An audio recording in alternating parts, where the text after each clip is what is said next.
வணக்கம். அன்பு தமிழ் பாரதி யூடியூப் சேனலிலே உங்கள் அனைவரையும் மீண்டும் ஒரு நல்ல பதிவிலே சந்திப்பதில் மிக்க மகிழ்ச்சி. நேயர்களே, நாம் நம்முடைய தமிழ் பாரதி யூடியூப் சேனல் மூலமாக பல்வேறு நல்ல தகவல்களையும், பயனுள்ள தகவல்களையும் தொடர்ந்து பார்த்து வருகின்றோம். அந்த வகையிலே நாம் இன்று பார்க்க இருக்கின்ற தகவல் என்னவென்றால், குலசேகரப்பட்டினம் அருள்மிகு முத்தாரம்மன் திருக்கோவிலுடைய வரலாற்றைப் பற்றியும், அங்கு நடைபெற இருக்கும் உலக பிரசித்தி பெற்ற தசரா திருவிழாவை பற்றியுமான தகவலை பற்றி தான் நாம் இன்று பார்க்க இருக்கின்றோம் நேயர்களே. அதுக்கு முன்னாடி ஃபர்ஸ்ட் டைமா நீங்க நம்ம சேனலுக்கு விசிட் பண்றீங்க அப்படின்னா, கீழ இருக்கக்கூடிய ரெட் கலர் பட்டனை கிளிக் பண்ணி நம்ம சேனலை சப்ஸ்கிரைப் பண்ணிக்கோங்க. இந்த மாதிரியான பயனுள்ள நல்ல தகவலை தொடர்ந்து நம்ம சேனல் மூலமா கொடுத்துட்டு இருக்கிறோம். வாருங்கள் நேயர்களே, நாம நிகழ்ச்சிக்கு போகலாம்.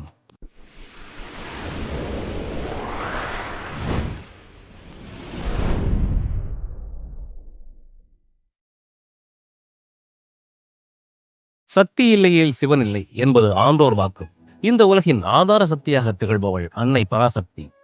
சக்தி அருள்பாலிக்கும் இடங்கள் சக்தி பீடங்களாக புகழ்பெற்று வருகின்றன. அந்த வகையில் தூத்துக்குடி மாவட்டம் திருச்செந்தூரில் இருந்து கன்னியாகுமரி செல்லும் வழியில் 11 கிலோமீட்டர் தூரத்தில் அமைந்துள்ள கடற்கரை கிராமம் தான் குலசேகரப்பட்டினம். இவ்வூரில் உள்ள முத்தாரம்மன் திருக்கோவில் உலக பிரசித்தி பெற்றது. தசரா என்றதும் அனைவருக்கும் மைசூரில் நடக்கும் திருவிழா தான் நினைவுக்கு வரும். ஆனால் தமிழ்நாட்டில் தசரா குலசேகரப்பட்டினத்தில் ஆண்டுதோறும் விமர்சையாக நடைபெற்று வருகின்றது.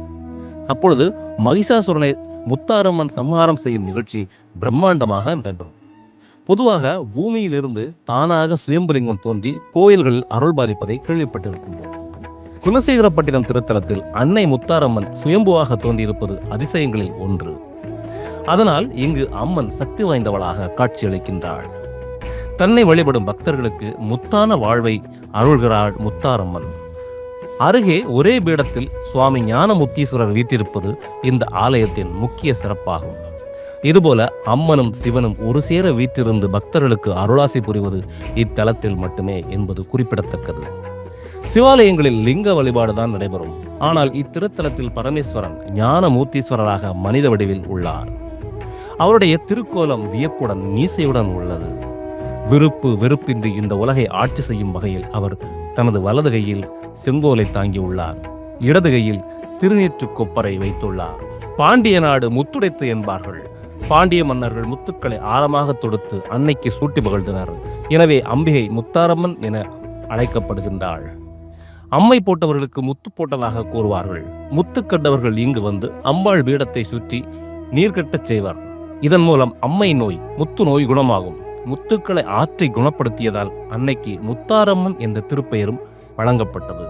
அதாவது முத்துக்களை ஆற்றும் அம்மன், முத்தாற்று அம்மன் என்பது முத்தாரம்மனாக மாறியதாகவும் வரலாறு கூறுகிறது. இனி முத்தாரம்மன் திருக்கோவிலின் வரலாற்றை சற்று விரிவாக பார்க்கலாம். இத்திருத்தலத்தில் சுயம்புமூர்த்தியாக சுவாமி அம்பாள் தோன்றியுள்ளனர். கன்னியாகுமரி மாவட்டம் மயிலாடி என்ற ஊரில் ஒரு சிற்பி ஒருவரின் கனவில் அம்மன் தோன்றி தனக்கு ஒரு சிலை வடிக்கும்படி கூறியுள்ளார். அதே போல கோவில் அர்ச்சகரின் கனவில் தோன்றிய அம்மன் கன்னியாகுமரி அருகே மயிலாடி என்ற ஊருக்கு செல்லும்படியும் கட்டளையிட்டார்.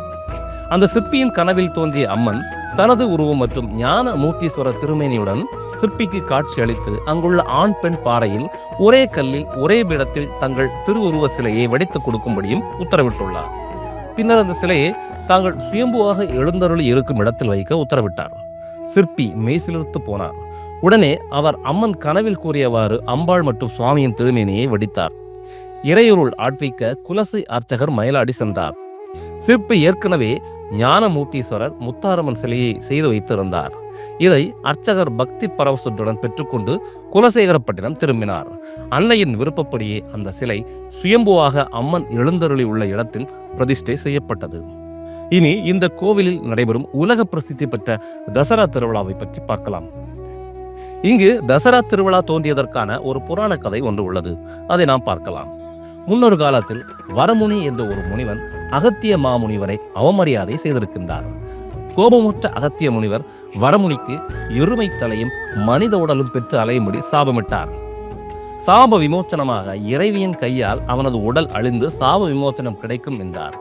வரமுனி மகிஷாசுரனாக 3 உலகத்திலும் வலம் வந்தான். தேவர்களும் முனிவர்களும் சிவனிடம் சென்று முறையிட பார்வதியை நோக்கி தவம் செய்தால் தீர்வு கிடைக்கும் என்று சிவன் கூறினார். தேவர்களும் தவம் புரிந்தனர். முனிவர்கள் நடத்திய வேள்விக்கு இடையூறு நேராதபடி அன்னை மாயாரனை உருவாக்கினார். வேள்வியில் பிறந்த பெண் குழந்தை லலிதாம்பிகை என்று அழைக்கப்பட்டது.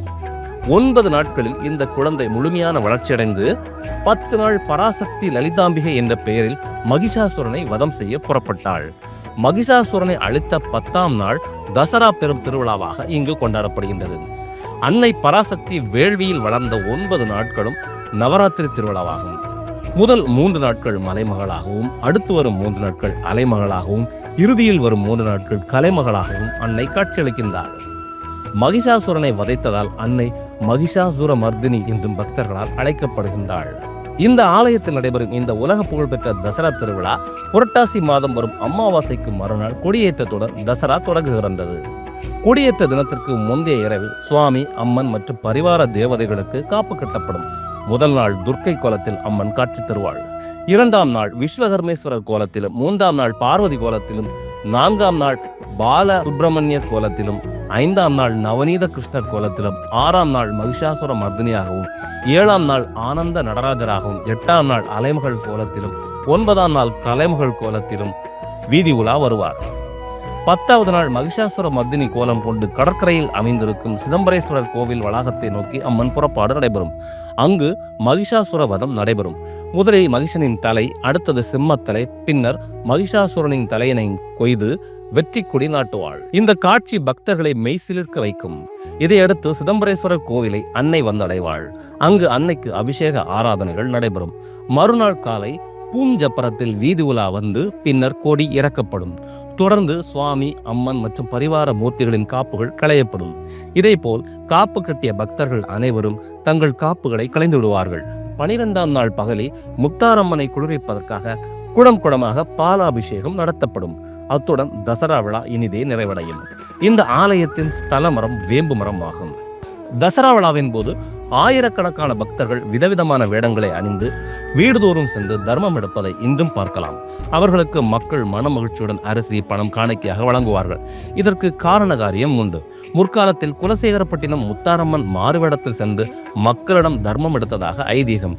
இந்த ஐதீகப்படி உடல்நலம் பாதிக்கப்பட்டவர்கள் நலம் பெற வேண்டியும், நினைத்த காரியம் நிறைவேற வேண்டியும் மாறுவேடம் பூண்டு மக்களிடம் முத்தாரம்மனுக்கு காணிக்கை கொடுங்கள் என்று கேட்கிறார்கள். அம்மனே நேரில் வந்து கேட்பதாக கருதி மக்கள் தர்மம் செய்கிறார்கள். குலசை முத்தாரம்மன் கோவிலில் வழங்கப்படும் திருமஞ்சனை பிரசாதம் மகத்துவம் வாய்ந்தது. புற்றுமண், மஞ்சள் பொடி, எண்ணெய் கலந்து அம்மனுக்கு இரவு சாத்தப்பட்டு மறுநாள் பிரசாதமாக வழங்கப்படும். இந்த திருமஞ்சனை பிரசாதத்தை சிறிது உட்கொண்டு நெற்றியில் பூசிக்கொண்டால் தீராத வியாதி தீரும், நலமெல்லாம் வந்து சேரும் என்ற பக்தர்கள் நம்பிக்கை.